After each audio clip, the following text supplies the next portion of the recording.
And our next hearing will be Tuesday, October 25th at 8:30 in this room. And now we will swear in the staff. Louis, and is there anybody else that is here from the staff? Do you solemnly swear that the testimony you're about to give is the truth, the whole truth, and nothing but the truth? So I do. And the roll call, Louis? Sure. Steve Whitman, not here.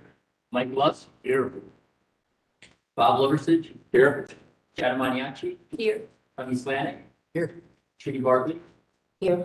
Otto Beatty III, here. Jennifer Rickler, Here. we have a quorum. Okay, and Louis, you will do the overview of the hearing format? Sure, so the overview will be city staff who present application materials.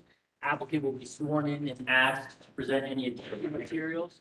Registered speakers will then be sworn in and given 3 minutes to speak each if they'd like. And then commissioners will discuss the case and ask any questions if needed and perhaps take a vote. Okay, very good. And we will also, we will do the approval of the minutes from the last meeting. So Okay, a second? Second. Okay. And we vote. We are, I think that we're okay, right? All right. And now we have the first case is a new application. And it's the Columbus Downtown Development Corporation. yes, so Would you like to introduce it, Louis? sure. So this is going to be district-wide. The applicant is proposing a recommendation, they're seeking a recommendation from the Downtown Commission to City Council to support an updated downtown strategic plan. The CDDC, in partnership with the City of Columbus, has undergone a public process to determine key concepts and projects for the next 10 years downtown. Plan includes 7 goals, ranging from making downtown a neighborhood for all to creating a hub for urban mobility. Some of the measurable outcomes identified by the plan include increasing downtown residents, increasing the number of workers, and growing small businesses. Our analysis is that the guidelines state that downtown is the region's neighborhood. It is evolving as well into its own neighborhood with a growing amount of housing with support for retail, personal services, restaurants, parks, and a walkable environment. And downtown will serve an example of environmentally sustainable design. So in summary, the proposal generally meets the guidelines for design concerns. That. Steve. Very good. Thanks, Steve. Is the applicant here? No, sure. Since, oh. Michael Coleman. And Amy, good. Would you guys Where, kindly, identify yourselves for the record, please? my name is Michael Coleman, I'm the chairperson. Think about my role. I'm the chairperson of Downtown Development Corporation. Amy Taylor, President Downtown Development Corporation. And I'm Greg Davies, CEO of the Downtown. Very good. Do you swear to affirm that the testimony you're about to give is the truth, the whole truth, and nothing but the truth? So say I do. I do. Thanks very much. No, unfortunately, just let me know when. Thank you. Thank you, members of the commission.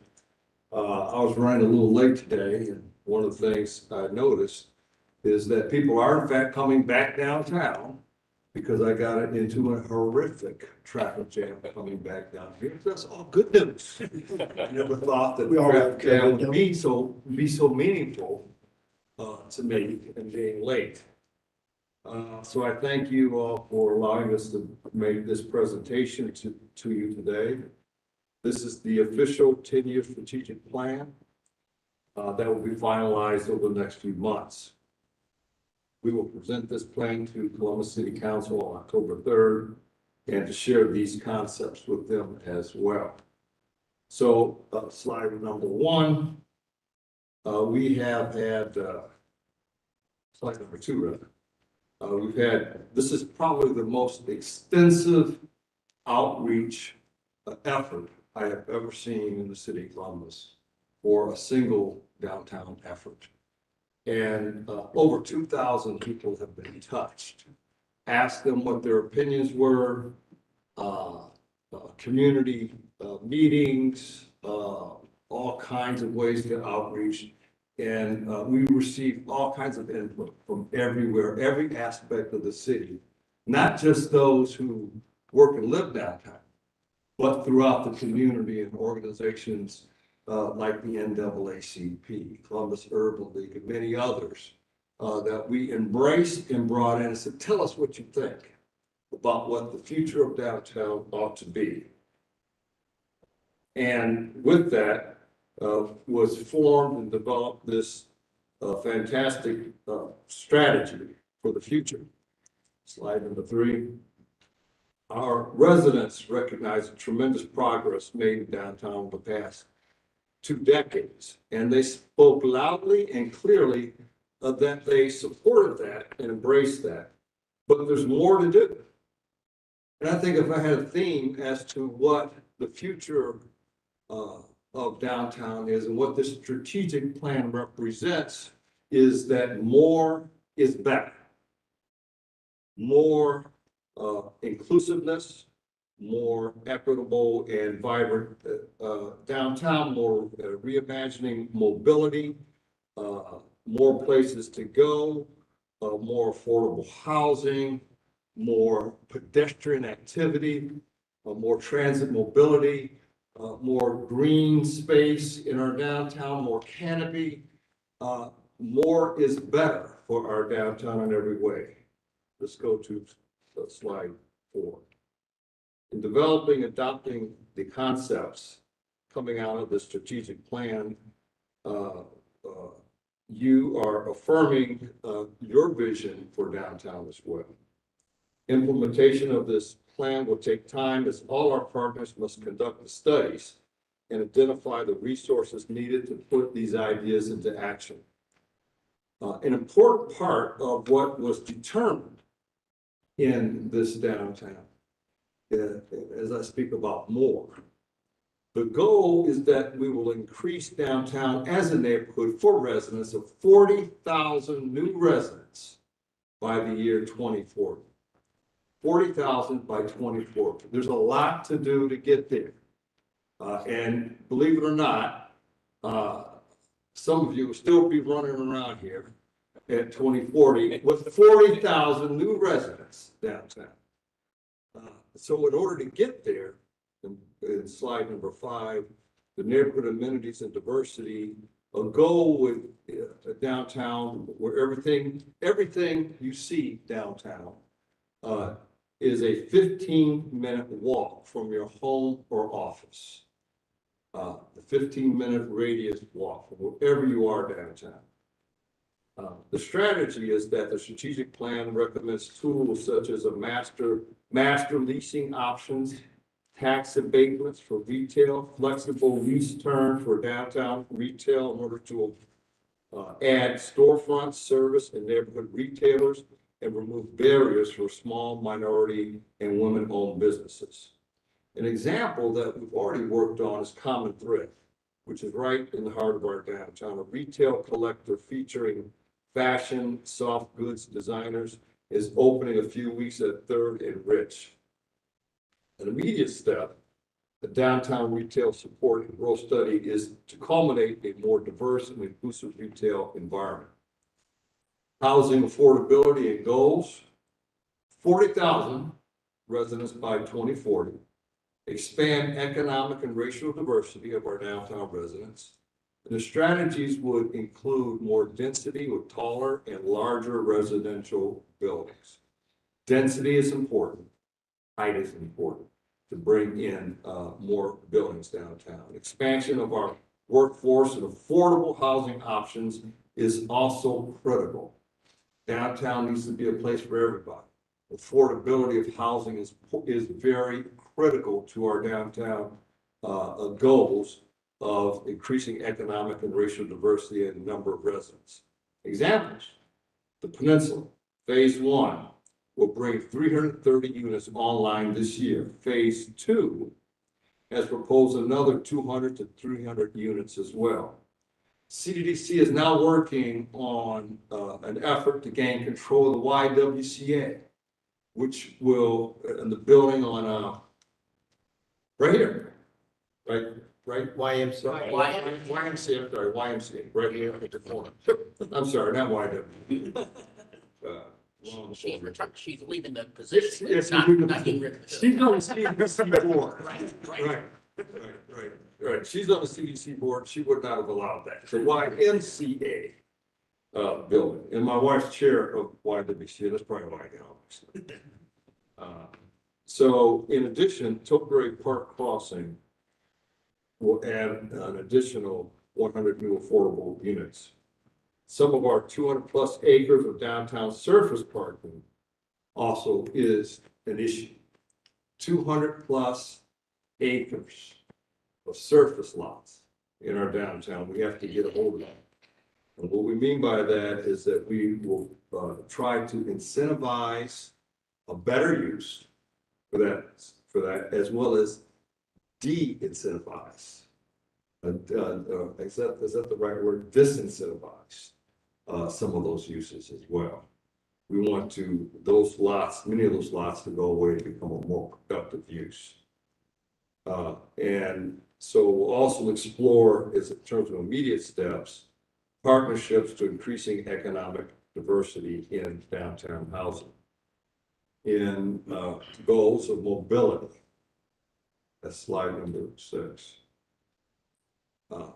We want a more walkable, bikeable, and transit-friendly downtown. Strategies include working with the city to reimagine one-way streets into two-way multimodal corridors. Exploring options that carve out space for two-way bike and transit traffic on remaining one-way streets is also important. Think about 3rd Street, which is a one-way street, likely to remain a one-way street. But there's plenty of options there to increase the mobility and bike traffic and two-way bike traffic along that street as well. Another example is Front Street, right here, will be converted to a two-way street from Mound to Nationwide Boulevard next year. That's something that's been in the plan for some time, and and now it's funded, and it's going to happen here soon. Pedestrian bridge linking the Arena District and the peninsula is also something that's being actively discussed and hopefully will occur. Immediate step is to support the city's downtown traffic study to enhance mobility, ease, and options, especially looking at mobility changes on 3rd and 4th Streets and Broad Street. Broad Street is the broadest street in America. And going through the heart of downtown with speed limits sometimes exceed 60 miles an hour. And pedestrians duck and dodge, walking on the sidewalks and trying to cross that street. So we have to solve the Broad Street problem and make it more pedestrian friendly for those who engage on Broad Street. Develop a public realm campaign as well to activate and invigorate the downtown pedestrian experience as part of that. On the side of riverfront, again, more is better. More people using our riverfront is critical. Strategies include consistent watercraft rentals, free and discounted watercraft rental days, produce additional events to draw a diverse audience. Examples of things we're looking to do, again, is more food trucks, more food carts, more festivals, more music and activities along the promenade, and pet events as well. We'd be happy, many of you will own pets. We'd be happy about that. And as well as happy hours. Cheers to that. Immediate steps include create and execute a 2023 riverfront activation plan. It's something that will take place as a result of this. And slide number 7, goals are public art. Public art is very important in adding to the vibrancy of our downtown area. Public art to the streetscapes and buildings downtown is critical in improving that environment, vibrancy. Strategies include investing in murals, sculptural elements, and window designs, especially those that feature local artists and diverse subjects and stories. Example, the Lazarus Building is featuring a temporary mural by artist April Tsunami on Front Street and a fashion window highlighting local Columbus designers on High Street. The immediate next step is to participate in a citywide public art study, where we'll examine how public art integrates into our downtown environment and determine specific locations to bring temporary public art concepts and execute five concepts in the year 2023. And then under slide 8, tapestry of livable urban districts and potential opportunities. This map showcases the future we can have downtown over the next decade. We've had 3 major studies of downtown, one in 2002, one in 2010, and this year 2022. And each plan has had a 10-year cycle, and each has been catalytic towards improving our downtown in so many ways and creating a new tapestry. So there'll be a new tapestry coming out of this, and many other potential projects and opportunities like the confluence down around the bend of this outer river, the Greyhound Building, 71 connections are all possible in the future. And we're excited and pleased to present this to you because I believe, and I think we all believe, and the thousands of people that have engaged and inputted on this support what we're trying to accomplish downtown.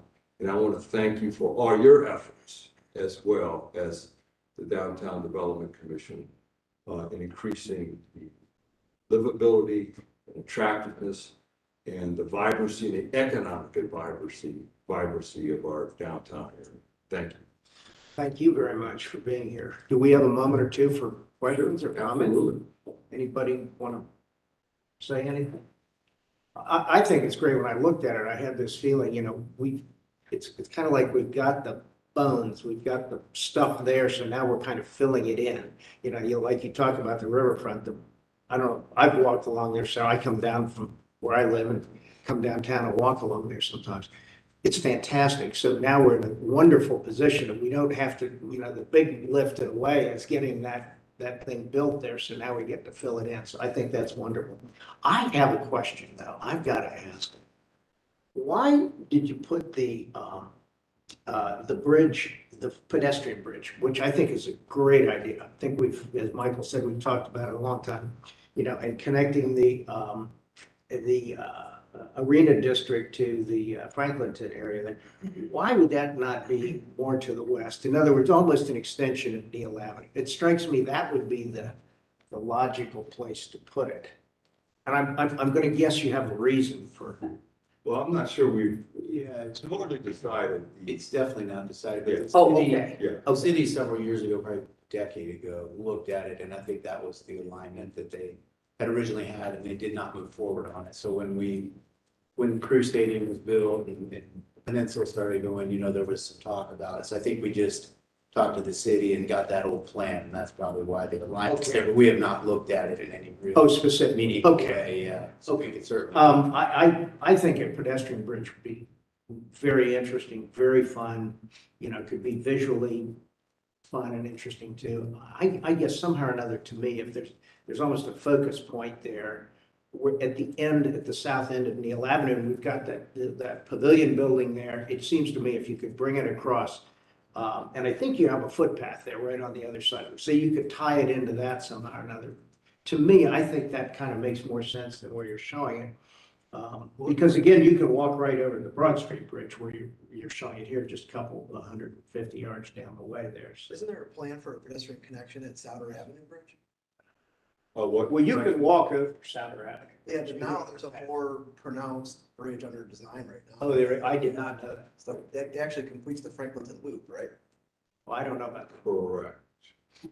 It's part of the confluence, obviously, the city owns that site and they lease out the restaurant. I think that lease expires next few years, so, you know, that was part of the charge that we had, was to maybe expand our reach, just to at least look at that and see how that would connect to all the new stuff that's over in the Arena District, but I don't specifically know the plans that you're describing. We could certainly look at.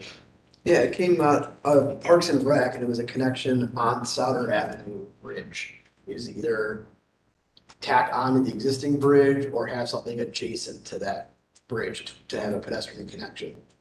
Yeah, that site on the Saturn Bridge is very narrow. Yeah. It's not fun to walk over. It'll expand. You know, like Greg said, that whole area over there needs to be thought through and planned through. Because the restaurant is located now, it's leased by the city, and the land is owned by the city. And at some point, CDC is gonna think through how that all works together. Sure. So that might be part of it. Any other thoughts or comments, anything? I had Jana, go ahead. like a comment and a thought. So, first of all, I think it's a marvelous plan because I think that you can just sense on every slide that the emphasis is on two factors that I think are so important today. And that's how do we respond to COVID? And also how do we respond to the, concerns about racial equality, ethnic equality and inclusiveness. And I think that's the driving factor when you say people focused. So I think that makes this plan really unique because in the past, we've been thinking about these things, but more in the back burner and not COVID, but other things. And we were driven more by the aesthetics and geography, but here we're thinking about people emotionally and physically. So I think that's really good. And I just had a couple of comments. You talked about cultural crossroads. And I'm thinking that, the Somali population here in Columbus, we're one of 7 states that have a large population. So maybe tapping into what makes our city unique and what we can, how we can showcase, highlight populations that maybe are, unique to us. You might, and you've touched on that in the, in your presentation, your written presentation. And then also, we've always talked about high density, and that's such an vital part of a successful urban environment. But with COVID and, pandemic concerns maybe in the future, what does high density look like? Is there more of a outdoor element to it? Are the buildings more flexible? How do we compensate for that? And how do we keep people downtown and believing in downtown if we have, more pandemics in the future? So those are just some things that strike me, but I think bringing people into the downtown is so important. And the things that you've discussed, you have an experience that you really can't have remotely, using all your senses, and I think those are the things to reinforce. So thank you. Yeah, I think you've raised all excellent observations and things that need to be tackled along the way. I think building design and construction is going to be very important. As it relates to issues that you talked about, especially COVID and open space is going to be important. Density does not mean no open space. I think it's just the reverse. Open space means greater density. And how buildings are built and kind of the open space within the building is going to be critically important, as well as how the HVAC systems, how those operate. So all those things matter going forward. And it is very important to CDC and the city and the mayor who directed us to engage the cultural aspects that we have in our community, greater diversity. We have the second largest Somali population in the nation right now. And they're a very important part, as well as other cultures, in the vibrancy of our downtown. And it is ingrained in what we do going forward as to how things will look going forward. It's interesting that you mentioned the density, because what we saw with Columbus Commons when we transformed City Center to Columbus Commons is we got some of the biggest density in the new builds with 250 high and 80 on the Commons. And we're seeing it after Dorian Green as well on the peninsula. It's going to be really have a ring of 8-story, 11-story, and now looking at 15 to 20 stories. And I think that is all because they overlook a green space and have a green space to utilize. During COVID, we saw the parks used in a completely different way. They were used for respite and solace. And I think that's a really important component. And we ended up as a community being ahead of the game just because we had invested in those parks at the right time. And I noticed you have a northeast quadrant park there. I can't place that. Where is that?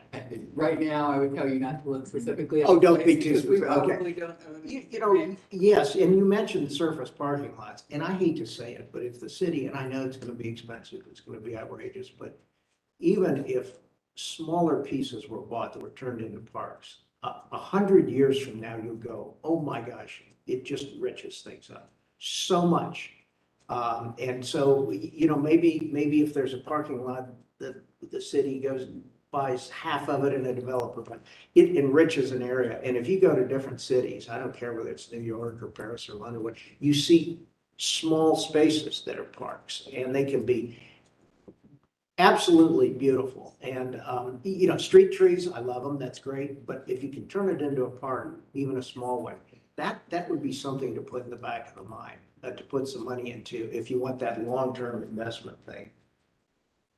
Any other questions or comments? Yeah, Michael, when you, like 100 years ago, when you were elected mayor, I remember the first thing that impressed me, which was you defined downtown as everybody's neighborhood. And I think that these 3 plans have been a very a terrific kind of directed implementation of that idea, and the idea that we need to make downtown look more like the rest of the city, economically and culturally and racially, and all of those things makes a lot of sense. I think the biggest challenge to make all of this work is housing. Because if we have 40,000 more people, retail will come. All those other things that we think might be missing now are going to come. We don't have enough people downtown, and it's been a huge emphasis. And we're in a lot better place than we were 20 years ago, but we're nowhere near where we need to be. So I think in terms of implementing this plan, we need to find ways to incentivize developers to do the right thing, housing, particularly with affordable housing, because if we're going to have all of this activity, we need the diversity of people living here to buy the services, provide the services, do the work, contract for the work. All of those things have to happen in the microcosm of the downtown. And I don't know how we get 40,000 more people here, but I'll be about 90 and I'm willing to see it happen. I think it's 90 is still doing your thing. Good. Any other comments or anything from the audience? Anybody? I have a question, Sure. and it's really just about, I mean, I see that you are discussing more so vertical development. And living downtown right now, one of the concerns really is safety. Particularly in certain pockets of downtown. I know that you will probably address that within the plan as far as the detail. But there are pockets where you feel comfortable walking, and there are areas where you do not feel comfortable walking. And I just want to say, I think that really needs to be taken into consideration, particularly even along the side of Mile right now. You know, it was at one time that I had no problem walking the whole mile, and now I stop at the bridge. I stop at Broad Street and I go back. Because a lot has happened during the summer around gun violence, particularly around 229 and the fountains. So I said, it's just something to consider as the plan moves forward, understanding that there are some pockets of people not feeling safe, because that is really going to drive people feeling safe will drive them to come downtown Yeah, from the suburbs. I agree with that, so I was gonna talk about, and I actually think it should be part of the goal, and it also should resonate in actually the vision statement. The safety and security, you can't have any of these things without that. None of these things will occur if you don't have that. And so it has to show up in every component of the plan is how that's addressed, and I think it needs to be a tenet of how it all comes together. There's something in here that talked about a safety plan and. Yeah, so we've already started. That, The CDC board, came together in May of this year and said our number one priority, before we do anything else, before anything else is implemented, is to, in reality, make people safe in our downtown. They come downtown, when they live downtown, and when they work downtown. Number one priority. In reality and in perception.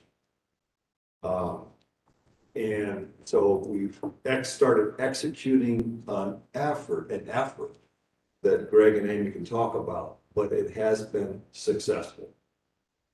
We have to continue with that effort and double down on it over time. So Greg and Amy. Yeah, I think a couple things. The point that was made earlier about we need more people living downtown. I think COVID, just not having people downtown, is the perception is that it's not as safe when you're walking around and you're not seeing as many people. And anytime you're in a large city and there's a lot of people, I think you just feel safe, whether you are or not, you feel safer with more people. So I think that will be part of it. But as the mayor said in May, and Amy worked I started in June of 21, and we immediately started hiring off-duty police officers for the Soda Mile. We have a lot of incidents at Milestone 229. They pay rent to the city. We worked with the city and said, hey, how about we take the rent that they give you and you give it back to them for safety, and they need to fix a couple windows that have been broken, unfortunately, over the summer. And so they were a little shaky, and we shored them up. We have a lot of police officers that worked, all summer. We were very nervous about summer getting back to full swing and Red, White, and Boom and the Arts Festival. And to my knowledge, there were no major incidents that occurred, and that was happening across the country. We are in the process of finalizing a safety study that Amy has led, and we're going to report back to the board October 6th.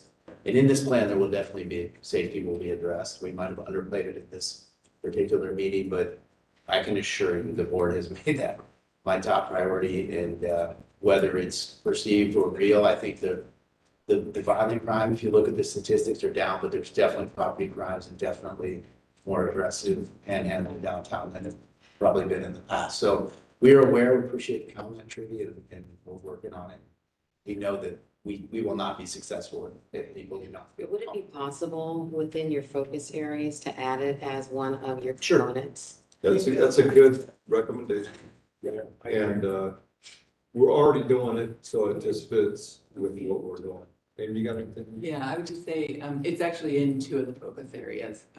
But as Greg mentioned, we're doing this along the Scioto Mile, since you specifically referenced that, Trudy, in a twofold. One, we have unarmed security that patrols Columbus Commons and Columbus Commons and the Lazarus Building, and we have very few incidents.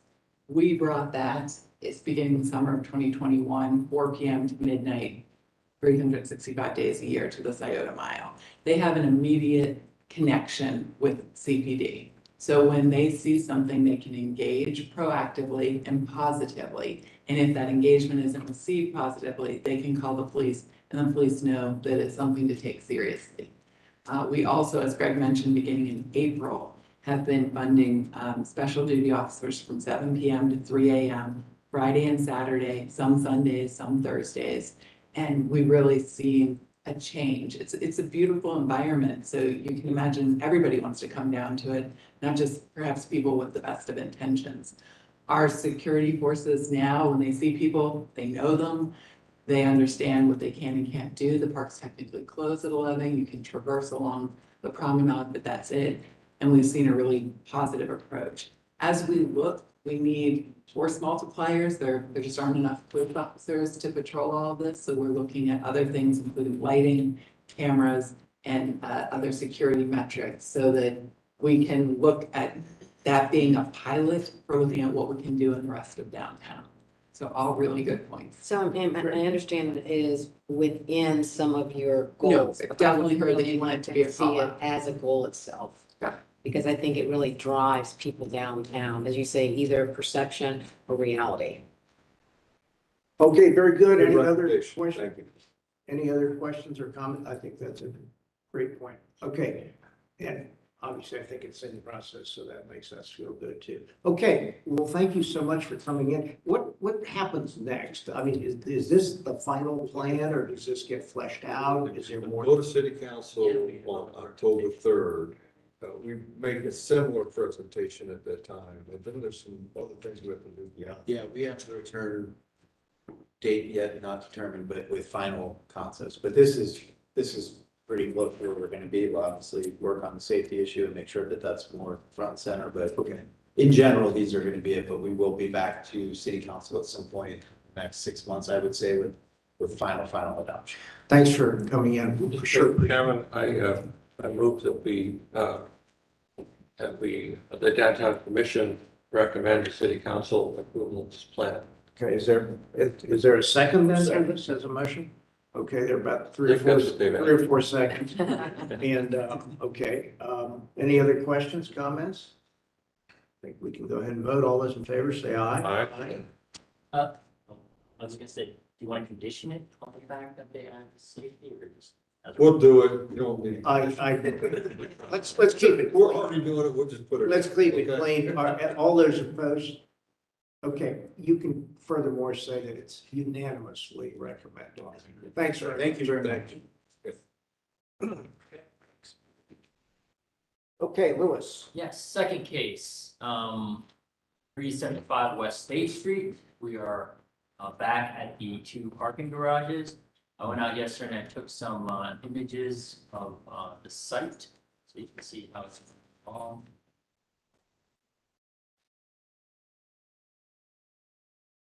So the parking garages are, I think they're completed at this point, and performing rather nicely. You can see this is the entryway on State Street. Here is some of the public art that we conditioned into the approval over there and on this side. And the commission really was the impetus, this commission, for getting art at this location. Here is the entryway looking west. And so what they're coming in for is additional art pieces that will be framing both sides of this entryway on the towers. And here's just a couple close-ups of those additional art pieces. Very nice, rather large, and this is looking east. So if you recall, they are providing construction and building attachment details for that public art. At the March 2022 meeting, the commissioners recommended approval, but requested they return with details regarding construction and building attachments before issuing the COA. So they are here for that. The staff analysis stays the same. And proposal generally meets the guidelines for public art and building materials. Okay, very good. Who's here for the applicant, please? Would you please identify yourselves for the record? Dandy, Columbus Architectural Studio. Amanda Golden, Designing Local. Thank you. Would you raise your right hands? Do you swear and affirm the testimony you're about to give us the truth, the whole truth, and nothing but the truth? So say I do. Yes, I do. Thank you very much. Now, we have basically approved this, so we are just talking about attachments today. Is that correct? I believe so. Great. Why don't you run us through that, please? This could be a very quick. Yeah. I think that the attachments are actually going to be a fair. On and then putting the brick back on, is that that attachment? Correct. We'll be removing the brick. There'll be a base plate attached, and then we will place back the brick that'll fit around that tube that's coming through. And then there'll be a discussion plate that's sort of a covering of that piece. And then the, I guess they would be the rods that go through the plate on top. Are they going through the mortar when they can, or are they just going through the brick face?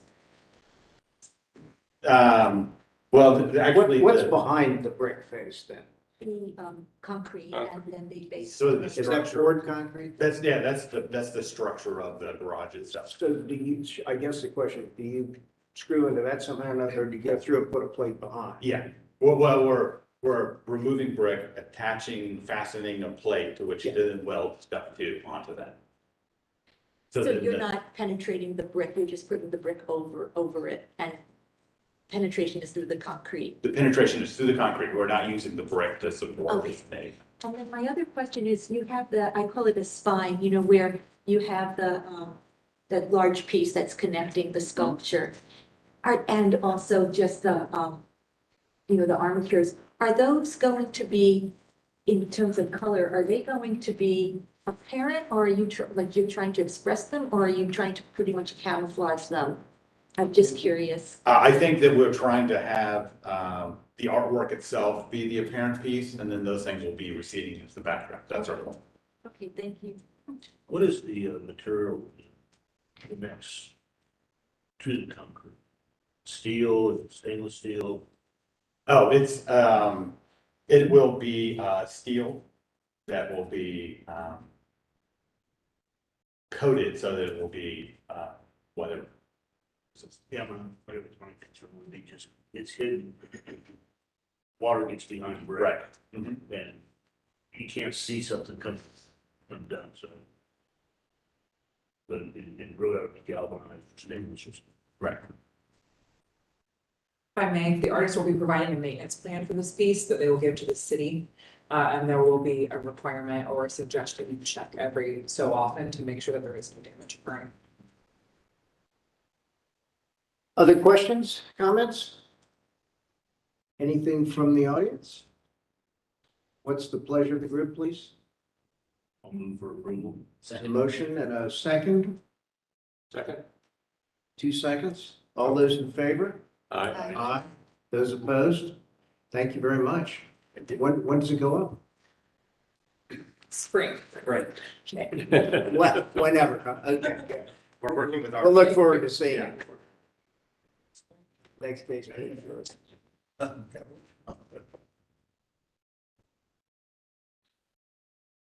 The next case is at 580 East Rich Street. Here is the location on the map, right next to 71. Here is the site visit I did. You can see these are the two historic buildings, these front East Rich Street. They're, This is the last page. This is the wrong one. The other one, Yeah. yeah. Here we go. There we go. There we go. Here we go. Too many historic buildings, that's for sure. Here we go. No, This there's one. not too many. So. So here we go. You can see here the two buildings. Is the surrounding area. Just what's across the street, give you an idea of the location. Here you can see the parking garage that's facing the alley currently, 3-bay parking garage that will remain. And here's kind of the rear of those two buildings as they exist today, the tree, all that. This is the view between the two buildings looking back, and here is the rear lot as it exists right now, just a lot of surface parking. That, staff report. So the applicant is providing detailed site and landscaping plan for two buildings approved at the 7/26/2022 meeting of the Downtown Commission. The primary feedback was that Loversidge asked if the drive could be offset to allow grass in front of the buildings. Parking area could appear more as a courtyard. Rittler said that perhaps the hash area could be moved north and allow for a different material on the south side. In response to this feedback, the applicant has modified the parking area to incorporate additional paving materials, planting beds, and driveway plantings. Staff analysis, the guidelines state that interior landscaping is encouraged where possible as a means of greening the downtown. It should be designed to complement the overall development, and materials used should be of high quality and durability. In summary, the proposal is generally consistent with the design guidelines regarding parking and landscaping and screening. Landscaping was approved at the 9/15/2022 meeting of the Historic Resources Commission with the suggestion that the applicant use additional permeable pavers on the alley instead of asphalt. Okay. Would you identify yourself for the record, please? Yes, my name is Carrick Sherrill. I'm the architect of record for the project. Do you swear and affirm that the testimony you're about to give is the truth, the whole truth, and nothing but the truth? If so, say I do. I certainly do. Thank you. Okay.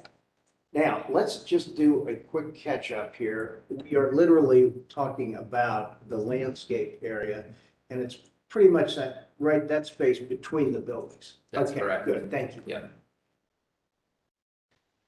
Do you want to catch us up with how Sure. this is different from last time we? Yeah, previously, the application was rather undeveloped, for the paving surfaces in between the buildings. The request by the commission was to, investigate that further, and so that's what we've done. There is a series of different color, excuse me, concrete pavers, that are in a border of drivable plantings. We took pains to figure out a pattern that we thought would be successful. There's oftentimes you see the grass block pavers that just aren't very attractive because they're in the wrong place. So what we've done here is created the appearance of an alley. There's not very many people that would be using this drive, so we feel like decreasing the width of it by the use of the grass block pavers on the outside will create a sense of a smaller space than what's available there, but still a drivable area for two cars to pass.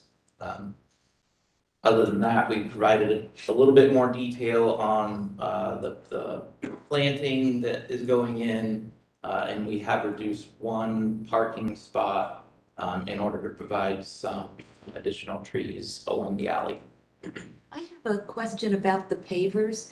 Mhm.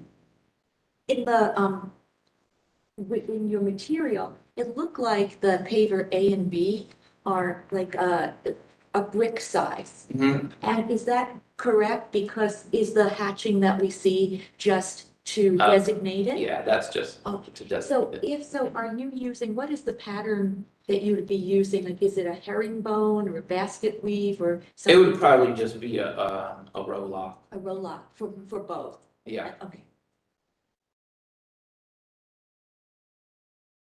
Are there other questions?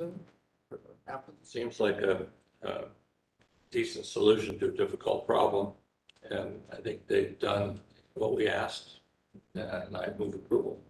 Okay, there's a motion. Is there a second, please? Second. Any other questions or comments for the applicant? I just Okay, have- Jana, go ahead. Sorry, but, you know how the east building, the north part of the east building where, north of that you have, I think, the 5 parking spaces. Mm-hmm. And I know it's tight there, you have a concrete walk and you have some landscaping just south of the walk. Mhm. But one of the entries and exits to the townhouses comes right out on the north. And it faces right to the parking. Mhm. And I was wondering if you had, that's right, yeah, I was wondering if you had considered maybe narrowing the buffer to the south, the landscape buffer to the south, and maybe adding something there if possible, just to have some type of screening or buffer from that townhouse, so they're not just, getting out and looking right directly onto the parking. Yeah. If you feel that makes sense or that there's value to that. Unfortunately, there's currently an exterior egress stair that isn't very well shown on the plan, but it is dashed. That's creating a separation issue between the building and the new building and the building to the south of that. So it's about as far south as it could move to create that separation between the parking. Okay. Are there other questions? Hearing none, all those in favor say aye. Aye. Those opposed? Thank you very much. Thank you. Okay, Daniel, or I mean, Louis, boy, you got habits, there. Yeah. Okay, 538 East Town Street. Here's the location. So, There we go. yeah. Just east of Topiary Park. So. Here are the buildings. Okay, so this is in the East Town Street Historic District. We have these 2 houses. At some point in time, they were connected here, I think in the 1950s, it was determined by this addition right here. This is the building to the east, building west. Here's the connector, which will be remaining. There will be some modifications here, the accessibility ramp. Here's the rear of the building. You can see the stucco, the connector, and the windows. This small window here was a topic of discussion for HRC, so you can see that right there. Plans. Here's the rear. You can see the old carriage house and the connector that was done at some point as well. The rear of the buildings, HRC also had some comments regarding this dormer. They wanted them to explore the possibility of windows existing back behind here at some point in time. Here is the side, the east side of the carriage house. This door will be was going to be proposed to just be a locked door. HRC conditioned approval that this be reverted to a window. So you can align your recommendations with these things if you'd like. Here is the north of the carriage house. There will be some modifications. Here's the view of the parking. So, under the staff report, the applicant is proposing a change of use from an office building to a child care facility and office space use. The site consists of 2 historic houses constructed in the 1800s. They were connected in 51. A number of exterior alternations being proposed ranging from ramps, parking spaces, walkways, a rear addition, a new playground, and carriage house renovations and repairs. The guidelines state that building owners are encouraged to conserve and rehabilitate historic buildings. Additions to historic buildings should be complementary and not detract from the building's essential character. New construction should be distinct but compatible with adjacent historic districts and buildings so as to minimize the negative impacts resulting from architectural design and materials. In summary, the proposal is generally consistent with the design guidelines regarding building design and historic resources. It was approved at the September 15th meeting with the following conditions. The north elevations, the far left window on the connectors shall not be enlarged. And that the applicant explore the existence of additional windows in the dormer facing, actually would be facing north, facing north. And on the east elevation, second floor door should be restored to. Okay. Is that it on that? Yes. Okay. Would you identify yourself for the record, please? Hi, I'm Kevin Parsik. I'm project manager for the Architects of Record, Gonzalez Architecture and Interiors. We're working with the building owner to do the daycare conversion project. Great. Would you raise your right hand? Do you swear and affirm the testimony you're about to give is the truth, the whole truth, and nothing but the truth? If so, say I do. I do. Thank you. Okay. I'm sorry, I missed your name. What is it? Kevin Parsik. Okay. Okay, why don't we go ahead and just walk through this then, please? Sure. So I think. Excuse me, I had one just upfront question. Sure.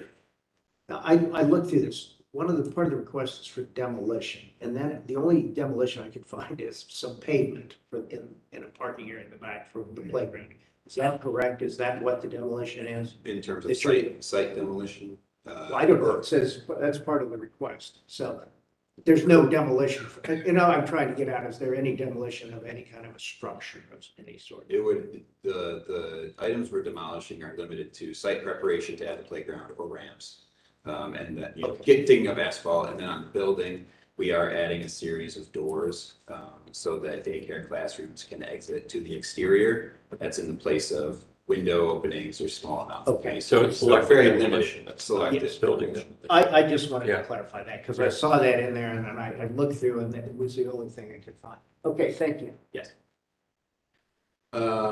So just to walk through, it's a combination of buildings and vintages of buildings on the site, which was once probably certainly was residence in the 1850s when it was first built. It's been used as an office space more recently. And we are proposing to convert a good portion of the existing buildings to a daycare facility. There will be an office space tenant that remains on the second floor of the carriage house. In terms of changes to the site, we're proposing to add a playground structure in the rear of the property so that the daycare can provide the outdoor space that's required to operate. As part of that, surface parking spaces will be removed and then reconfigured to the north. We're adding a series of fences around the playground structure and then also enclosing the front little courtyard area on Town Street with a new fence as well. We are proposing a series of ramps on the north and south of the building so that daycare classrooms can exit directly to the exterior and then go down to grade without the use of stairs. That's a somewhat particular building code requirement for this use, just because they're very small kids that require special care in an emergency event. So that's the purpose of adding the doors and ramps. On the interior of the building, limited changes to facilitate the daycare layout. As you can see in the plans we've submitted, there's no exterior changes to what would be considered sort of the 1860s, 1850s building, no window replacement or anything. So most of the, nearly all the exterior changes are on the 1950s connector. At the carriage house, which is certainly an older structure, there was this summer an automobile incident that occurred where the portion of the building that is sort of blocked, closed in with that gray colored common brick was a temporary fix, actually, as there was a real estate transaction. So our goal is to remove that temporary fix and replace it with the red clay brick to match the remainder of the building. We're also adding a window in that area that was damaged as well, so restoring an original window opening. Other items, as we flip through the packet, would just be the building addition. Currently, some of the connector building in this area really does not connect to the sort of the Town Street building, except for an exterior walkway. Since the daycare plans to use sort of the carriage house and the main building, we're proposing the addition so that an interior hallway can be provided to connect the spaces to one another. On the building addition, we are proposing engineered wood lap siding to match the existing lap siding on the upper portions of the building. I would not say the lap siding is historically, goes back to the 1860s, but it does exist on the building in its current form. So we felt it was best to not add any new materials, but simply match what was there up above, as you can see on this page. And there will be a new entrance for the daycare facility shown with the storefront at grade that is visually similar to the sort of 1950s connector building as well. So that, I think, pretty much covers the addition. The playground structure will be in the rear of the property, as we've said. This shows sort of the carriage house and other elevations where we're proposing that repair for the vehicle damage. Some other details are included for the fence styles and kind of wall section through the building addition.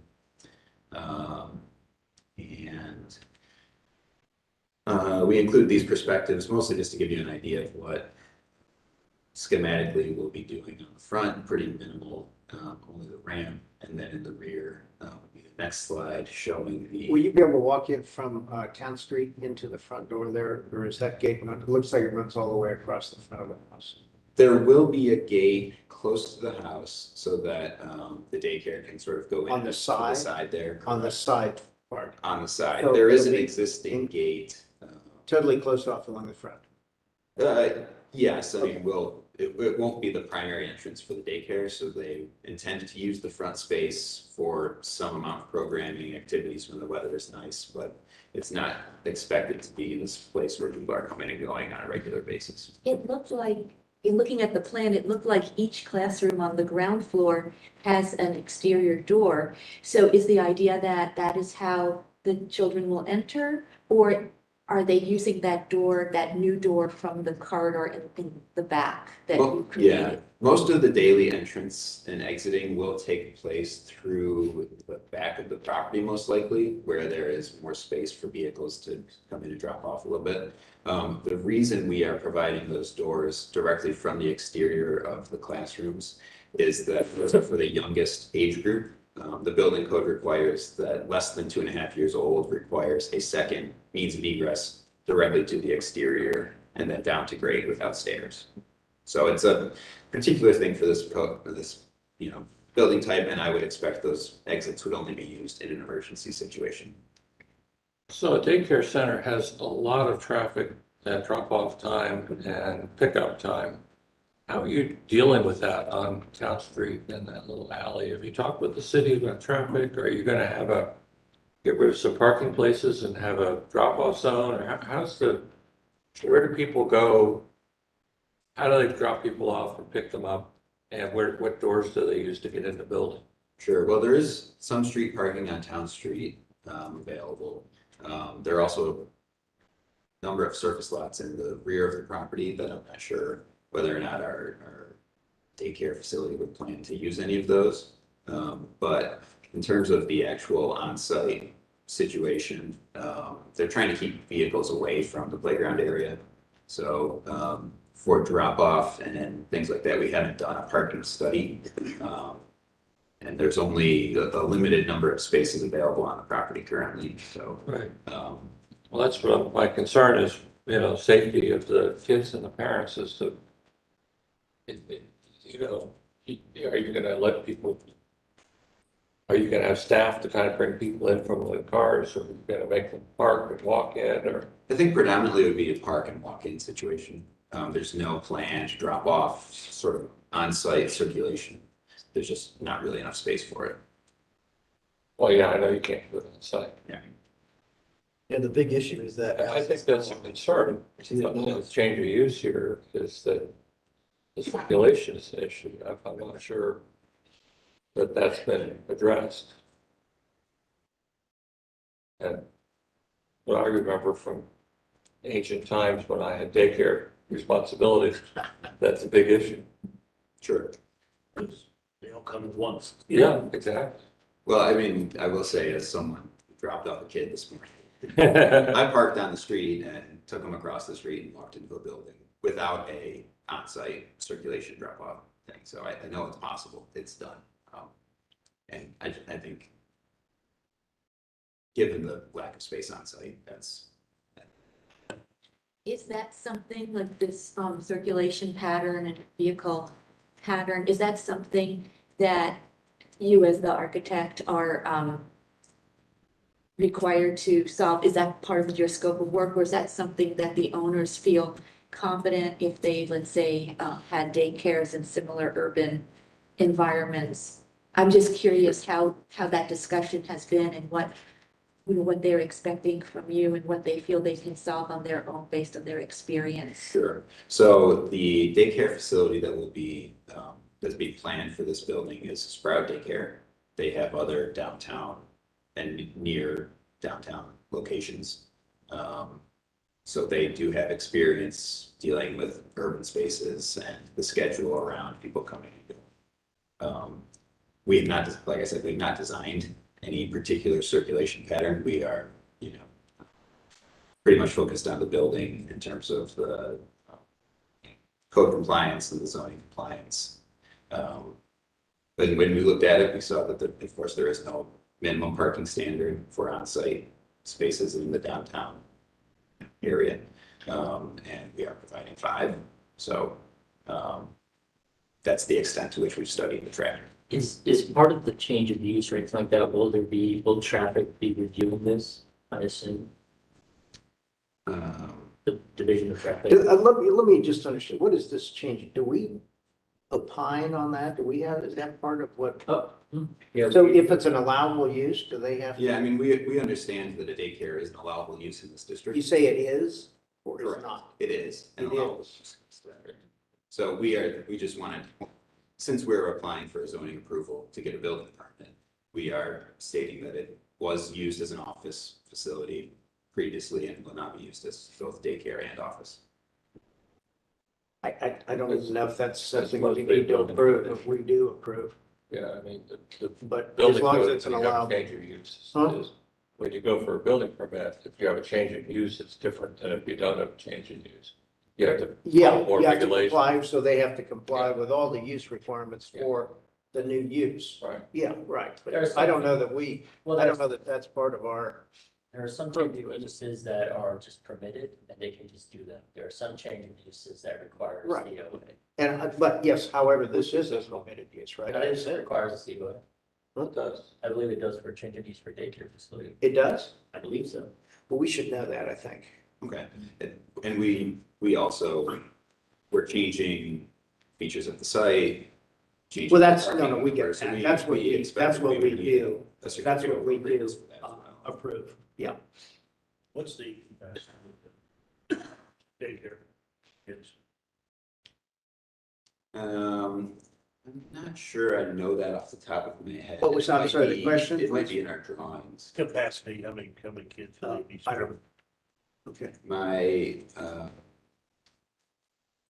it will be less than 100 of 2.5 and under, and it will be less than 100 of 2.5 and over. But I think it will be around 120, 130 total. It may be included in our packet. I just don't remember the exact number. Okay. Are there other questions then for the applicant? I do have a couple. Okay, go ahead. If nobody else wants to talk right now about the parking, because I don't want to get on another topic, if you people still have questions. You're okay? No, Okay, I don't, but go ahead. okay. You If anybody else does, we'll we talk can go about it back, yeah. longer. We'll go back. I know you're making that addition, and that's mainly, a connector piece.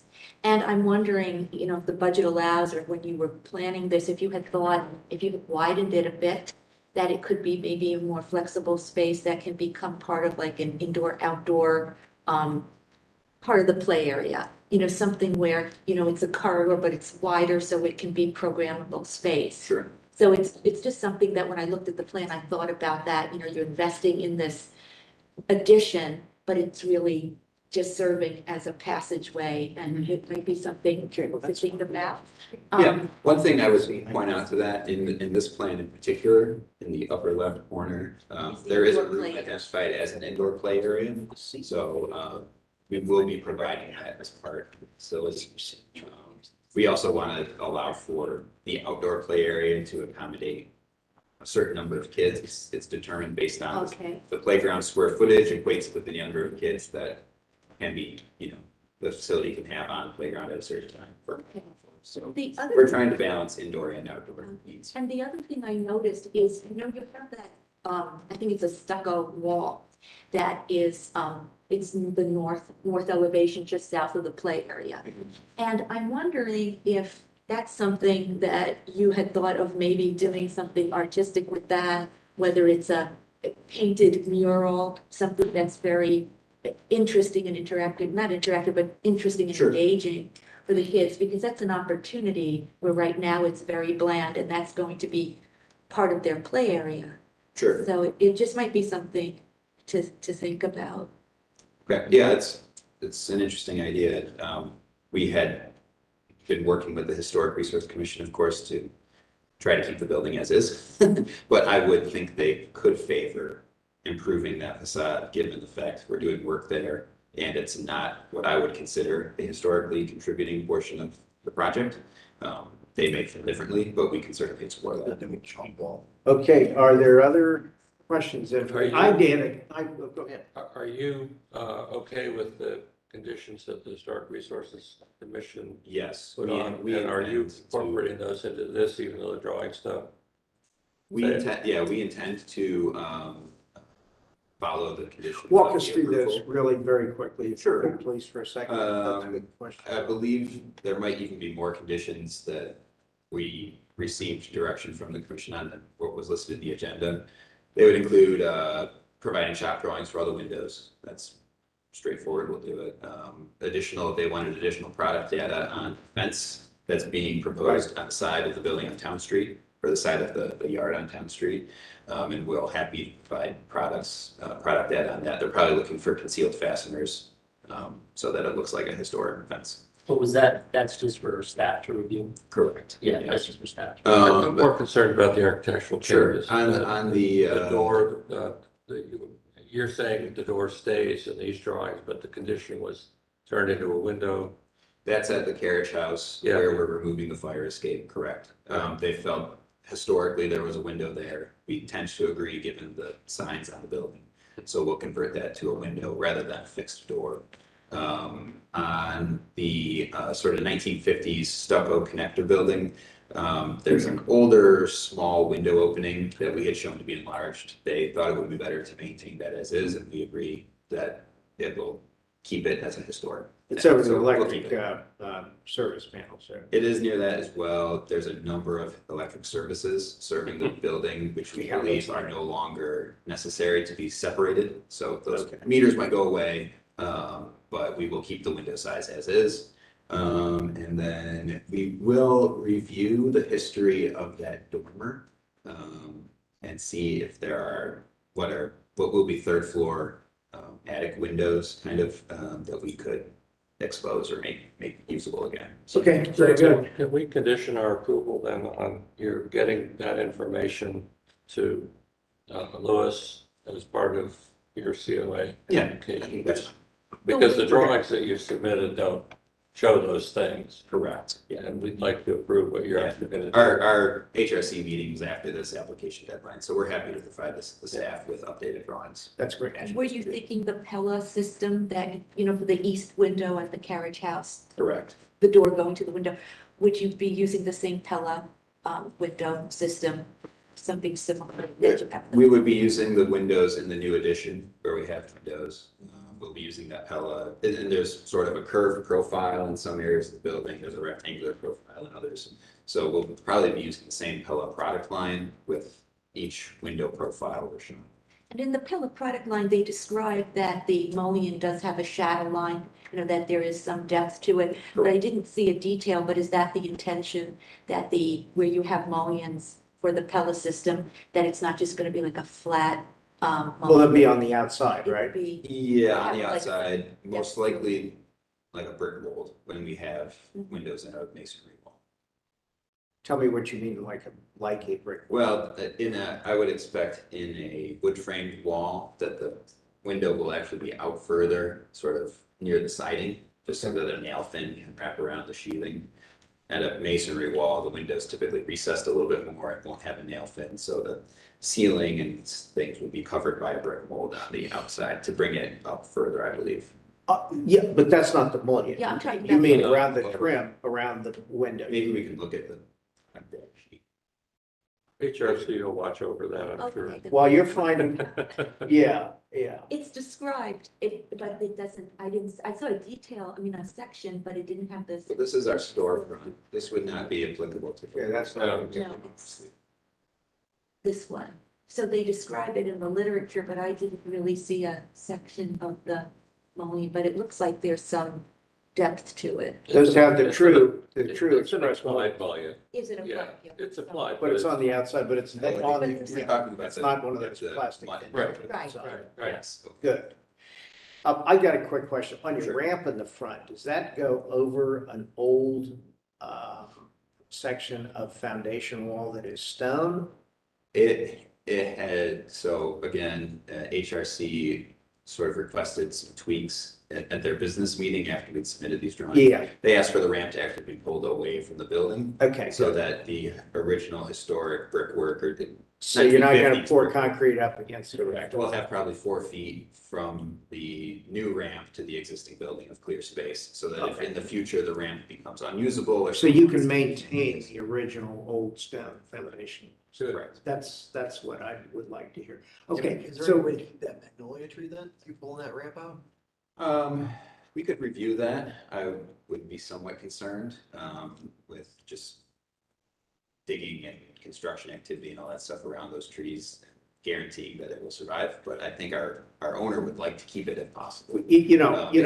Sometimes what you do is you say, let's get it trimmed up, pruned up, we'll build it, just knowing that 2 years from now it may go away. And if it goes away, it goes away. Yeah. But maybe it doesn't. It could. We've done stuff like that where guess what, the tree, is still Finds a there. way It to- does just, it finds a way to be there. Yeah. So, yeah.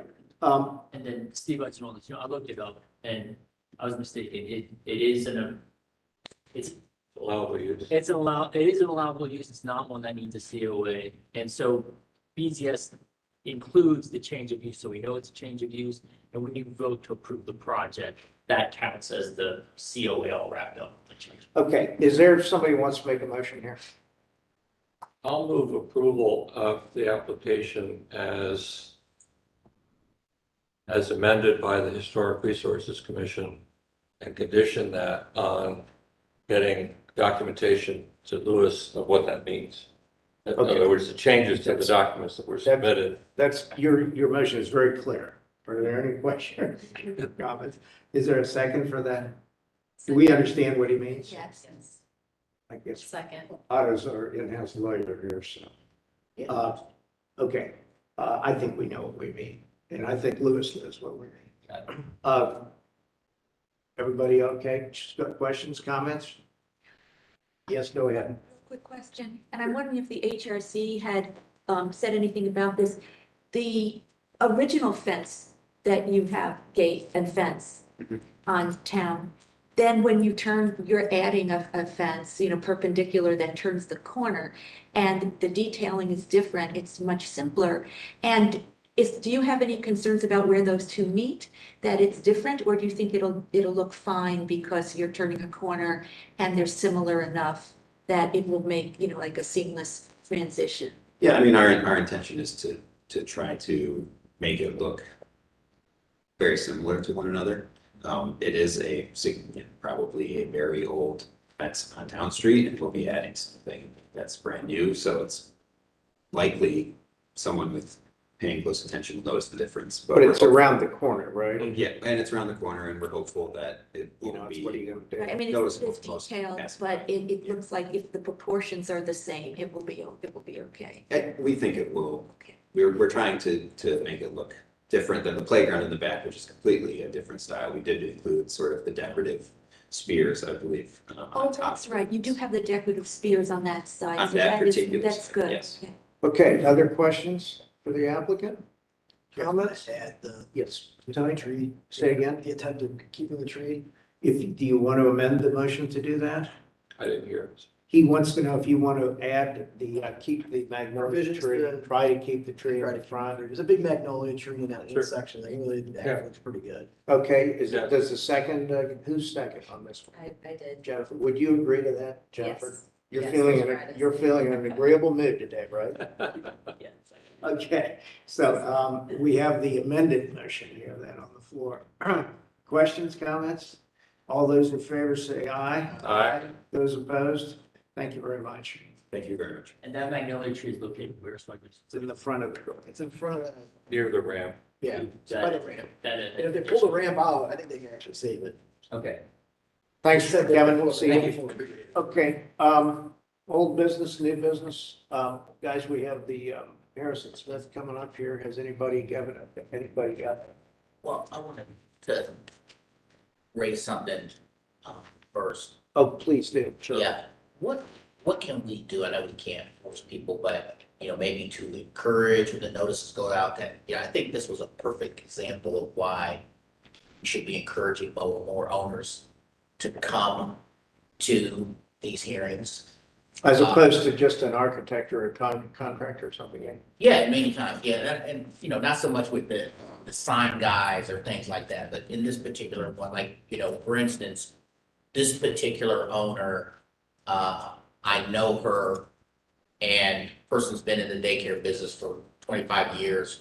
Their other daycare is located on 415 East Main Street, so you're dealing again with a busy street in an alley in the back or whatever. That could have been very insightful. I'm sure these are things you could have just mentioned off the top of her head. But if the architects, and I've been in this position myself, the architects and other professionals are, oh, you don't have to go, or, we handle that and everything like that. I think it can take away from, or even when we make our recommendations and everything, I'm sure these professionals bring it back, but if the person's right there to hear it directly from us, for instance, I just think that it's a missed opportunity. I'm not sure how we do that. I mean, obviously, we can't make it a rule for somebody to have to come, probably, but are there, ideas that we can have to encourage the owners, or even in some instances, we've had, developers and they're the owner, but they know about the full land to come. to the hearing. It's interesting because many times they do, like I've seen. Yes, I agree, but But like, how do we, maybe we I would say it's the recommend minority. it? I think it is probably the minority, yeah. It's the minority. I think that's a really good point, Yeah, particularly on any kind of a major project, which I would consider this to be because it's a pretty big redo of a historic building and We could just add, we could just add to our guidelines that everybody that kind of comes in for an application gets the guidelines, do they not, Luce? I mean, we could just put in there, we encourage owners to, I always ask them to come with me, if you're available. yeah, well, I'm actually kind of insist upon it. yeah, I've always done that too. I don't think it's a bad idea. I mean, I think it's a real easy, I think you just put it right in there, we encourage owners to. In the guidelines. Yeah, maybe. There's always operational issues to, we don't know about it. You need the This is architect. an example, but this is an example of where the architect did not know. Yeah. Okay, and you guys specifically pinned it, well, is this in your scope of the work? And he's like, Yeah. It really wasn't in my scope of the work, but this was an important aspect, this drop off, pick Yeah. up, or you know, whatever. I'm wondering if, because plus you look at the proposals that come in and give feedback before they present. Right. So I'm wondering when you're reviewing, maybe it's in the guidelines that it's strongly recommended and sometimes, a requirement. And maybe when you're looking at the proposal, if you feel that it is something that the owner, it would be an important component because of situations like this, maybe then that's a requirement for for the submittal. Well- Depending on what you think, if it would add value and. Yeah, a very practical thing I could do is, so the way it happens now is I get a submittal. I get an email from where it is, say it's the architect or developer or secretary or whoever, and then they had everybody CC. And then I make a contact list, and I take everybody on that email and I put it in this contact list. I let them know I've received their submittal. I invite them to the meetings. If I have any questions about additional materials, that's the email list I use. But what I can do, which would be a very practical solution, is that they also provide, that's why I brought this up on the application, they provide the owner's email and phone number. So what I can do as well now is grab the, not just use the emails that were sent to me, but also grab the owner's email and put it in the email list. And then when I send out invites to the meetings, I can also include the owner's email in it and encourage property owners and applicants to attend the meeting. And that might get Yeah, more. that note, the applicant is not the owner, they have to be authorized to commit to changes. Maybe we could expand it just a little bit, the owners encouraged to Are come encouraged, you're to the right, too. meeting or something. But yeah, I think that's, I think you just add a sentence right under there. Owners property owner is encouraged to attend the commission meeting. Yeah, for sure. And then I think just making them part of the whole email loop. Yeah. Instead of just relying on because I was trying to refer to what the applicant wanted. But I could just put them in, and once we have them in the loop and they're getting meeting invites, they might be like, hey, I'd like to show up. The other thing that you brought up, which is a good point, is lots of times we bring up points that the owners, or lots of times when I talk back, when I provide them feedback initially, sometimes the owner would like something, we would like the same thing, but it's kind of like the developer who kind of isn't interested in that. So, no offense to developers, but so sometimes you have that direct conversation, they're like, oh yeah, we had a meeting lots of times, and the attorneys are like, no, we can't do that. And then they bring in the owner, and the owner's like, well, yeah, we could probably do that, so it would be good to have it here. I think that's a great idea. Okay, let's keep moving here. Anything else then? Sold business? Minutes, Oh, did Staff you approved approve, you item. approved minutes while I was. Harrison Smith Awards. Harrison Smith Awards, we need to start moving on this. I put a list together of potential things I can think of that have been, some of these I had to double check to see if they're completed or not. I know the Sunken Garden is still being worked on. It might be done by October. We'd like them to be done. I know the municipal light plant is one that we voted on last year, but it wasn't completed yet. So we went with Crew Stadium instead.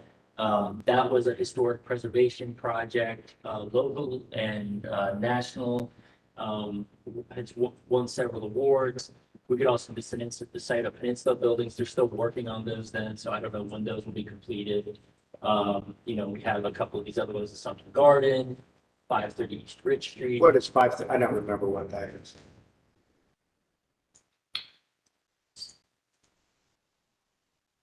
Is that completed?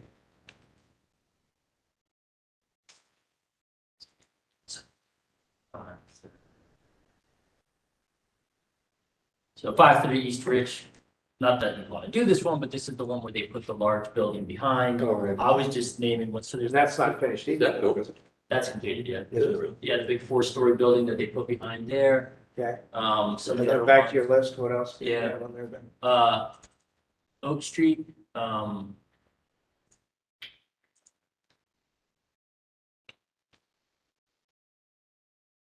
the Oak Street proposal was,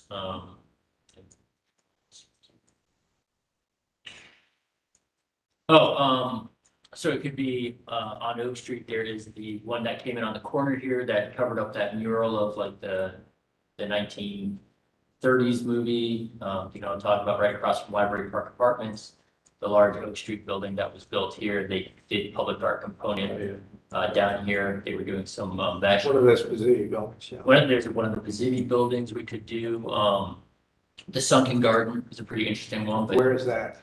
on Broad Street. Oh, that's not even. Oh, that's not it, here. Right, so that one we could save for next year, if we wanted to. Okay, 366 East Broad. Do you remember that one? Okay.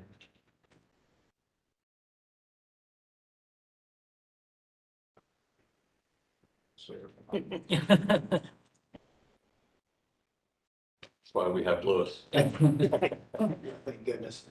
Come on. Not being able to lose. There we go. And then it would work all of a sudden.